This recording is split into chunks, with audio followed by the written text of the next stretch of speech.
Saudara, Anda kembali menyaksikan segmen Sehat di Tengah Pandemi Virus Corona. Dan terima kasih untuk Anda yang sudah mengirimkan pertanyaan-pertanyaan melalui Instagram di @sapaindonesia_kompas.tv. Selain melalui Instagram, Anda juga bisa berkonsultasi langsung dengan para dokter yang kami undang di segmen ini melalui sambungan telepon interaktif di 021 5366 0500. Dan pagi ini sudah bersama kita Dr. Andi Khomeini, spesialis penyakit dalam yang menangani berbagai gangguan psikosomatik. Dr. Andi, apa kabar, Dok? Kabar baik, Alhamdulillah, Mas Bayu. Ya, mudah-mudahan sehat-sehat terus dan terima Amin. kasih waktunya untuk sehat di tengah pandemi. Dok, seperti biasa, Dr. Andi, bagian pertama nama netizen ini akan kita jawab di bagian pertama, kemudian nanti line telepon di berikutnya. Saya tuh ingatnya kalau kagok sebetulnya manggil Dokter Andi, karena panggilannya Dokter Koko.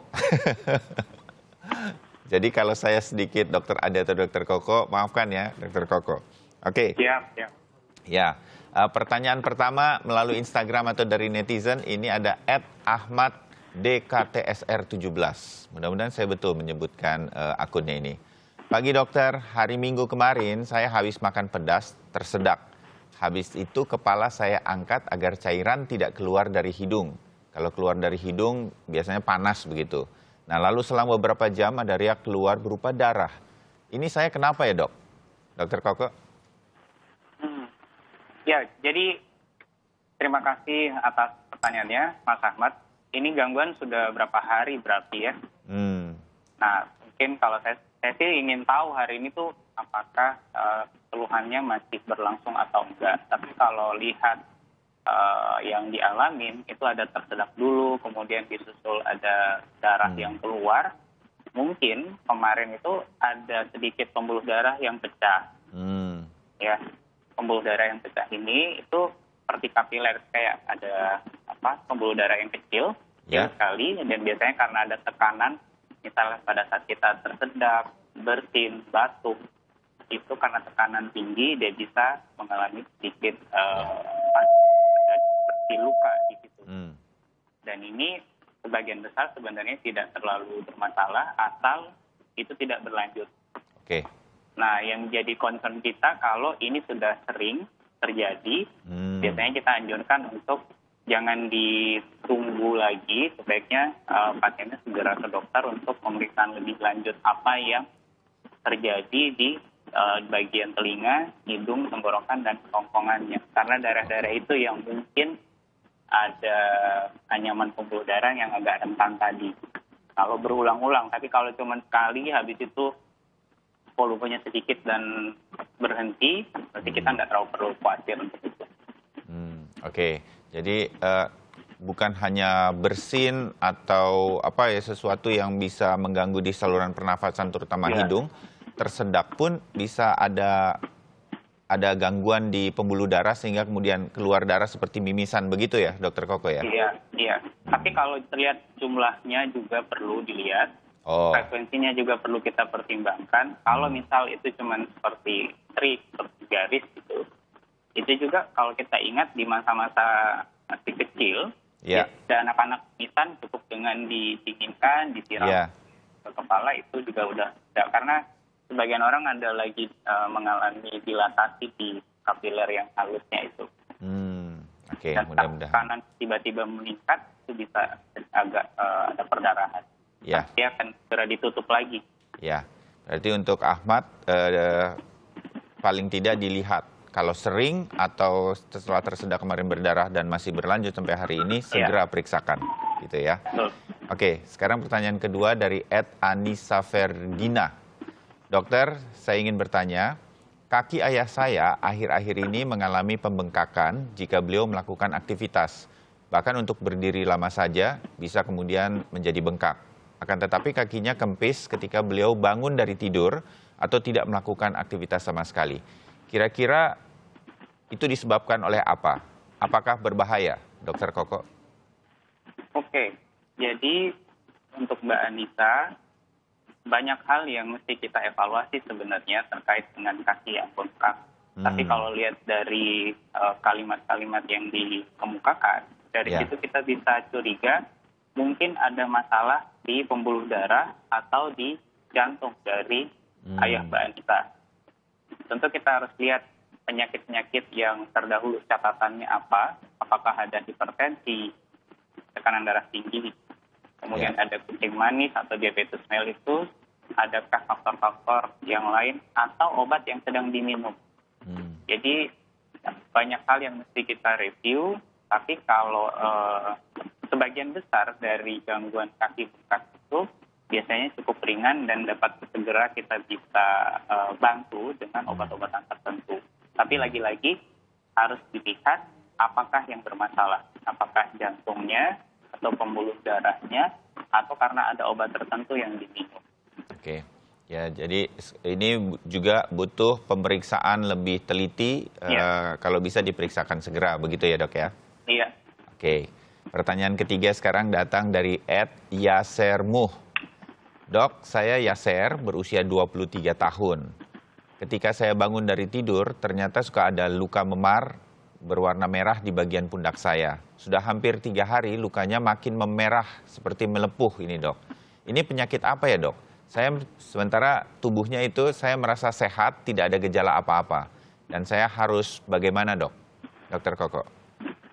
Oke, jadi kalau untuk Mas Yaser, lagi-lagi gejala yang diangkat seperti luka merah dan memar melepuh itu kepikiran beberapa penyebabnya. Ya.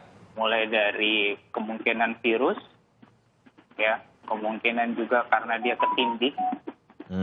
Ada pada proses ini kadang kita misal ada karena kelainan darah, kemudian karena baring lama, itu kemudian darahnya bahasa mudahnya apa ya, semacam terkumpul di situ. Ya. Dan itu bisa menjadi warnanya merah. Jadi dua komponen ini yang paling awal mungkin kita harus telusuri apakah ada infeksi virus tertentu atau ada kelainan darah. Atau karena berbaring terlalu lama. Mungkin juga karena ada dehidrasi atau jadi ada banyak faktor. Ya. Oke.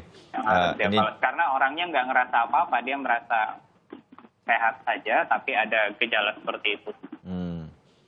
Kalau untuk ya sambil mungkin nanti harus diperiksakan begitu oleh Yaser, tapi kalau sudah muncul sampai ke melepuh begitu, apa yang kemudian tindakan pertama yang harus dilakukan untuk semacam memar atau lukanya itu, dok? Tentu saya sih menganjurkan untuk Mas Yaser menerapkan pola hidup bersih dan sehat. Pertama, kalau dia misal ada kontak dengan asap rokok, maka kita minta untuk dijauhi asap rokok. Kalau sebelumnya dia malas minum air atau volume yang diminum itu kurang, maka kita minta cairan ditingkatkan. Oke. Hal-hal yang perlu kita evaluasi termasuk mungkin bagaimana dia menjadi lebih, kalau bajunya lembab diganti, basah diganti.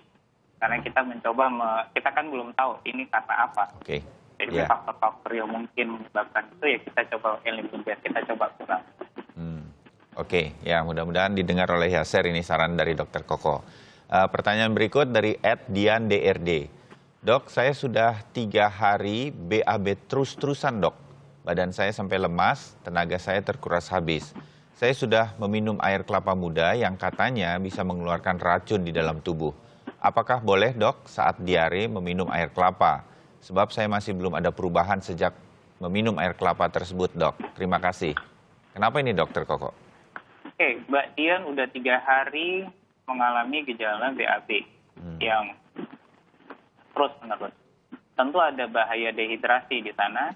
Betul. Dan itu akan terbantu dengan konsumsi air kelapa yang dia minum. Ya. Tentu ini akan membantu.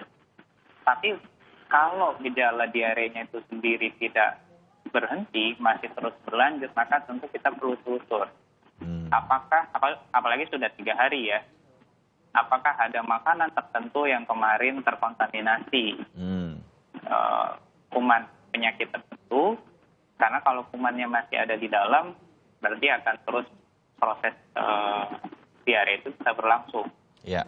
Atau adakah hal-hal lain menyebabkan misal dia konsumsi jamu atau obat-obatan tertentu, yang semua itu harus diregis sebenarnya. Supaya kita tahu kenapa dia bisa diare. Ya. Atau mungkin bisa dilakukan pemeriksaan darah, supaya tahu adakah kemungkinan dia mengalami infeksi. Ya. Jadi diare dalam hal ini terbantu dengan konsumsi air apapun, air kelapa termasuk yang bagus. Tidak berbahaya berarti Dokter Koko ya? Kalau dalam jumlah yang normal dan pasien itu dengan konsumsi air kelapa dia merasa segar, it's okay, dan selama juga tidak ada gangguan ginjal. Ya.